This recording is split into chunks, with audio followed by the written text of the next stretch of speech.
Well, by now, we've all seen that videotape of Ray Rice and his now wife in a hotel elevator when he hits her and then drags her out of the elevator.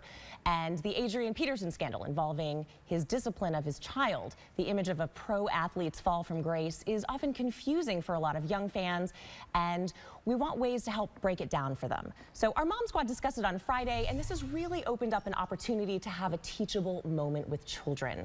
Dr. Deborah Gilboa, also known as Dr. G, is a leading parenting expert and family doctor. Dr. G, thanks so much for joining us. Thank you very much for having me. So how do we really start this conversation with our children when it's so difficult?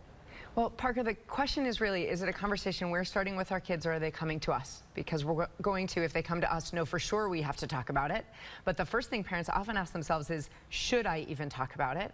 For kids who are under 8, who are not necessarily for sure a fan of that player, a huge fan of that team, going to encounter it, we don't have to have this conversation about this particular event. But unfortunately, it's going to happen to all of us, that our kids in their childhood at some point are going to have someone they idolize who falls. One of our Mom Squad members, Lindsay Paris, who you know, she actually said, surprisingly, you know, we underestimate our kids and some of the knowledge that they might already have. It might be a discussion already at school. So do parents need to sort of prep themselves to have that conversation? Is this a conversation that parents need to have together to be on the same page? I'm not sure if it's necessary to prep it with a whole lot of discussion beforehand if you know that your values and your spouse's values are about in the same place. But what gets confusing for parents is this doesn't make that person any less of a great athlete. So how do I say to my child, we're still going to root for that team, you own a jersey with that person's name on it? How do we talk about those kinds of things? And I think one of the best answers is to teach our kids to admire people with specificity. I admire his athleticism. I am so impressed with his perseverance. He has great teamwork. He rallied the crowd. But to not say, I love that person, because we don't know that person. And what about, in general, talking about consequences for behavior?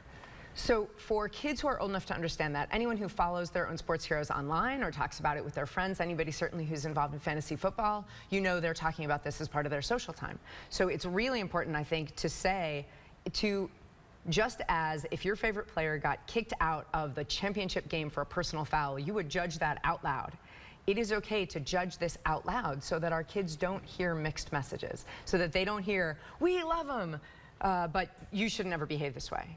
We have to hear, we love what he can do for our team or some of the things he has done in his career or his work, but this behavior is not admirable. I don't respect it. And what about disciplining for children? We heard our Mom Squad on Friday.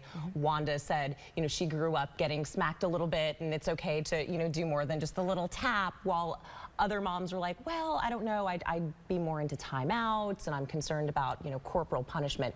What is your view about that when parents ask you? I agree with the American Academy of Family Physicians and Pediatrics, who say that hitting kids doesn't work and can damage them. Excellent. You've just come out with your book, Get the Behavior You Want Without Being the Parent You Hate. What is the takeaway for parents? This is for kids up to age 12, and that's a really critical time. Up until age 2, just keep them alive. The terrible 2s to 12. Yes. The main message here is that I'm a parenting expert in the kids who live at my house, and each parent is a parenting expert in the kids who live in their home.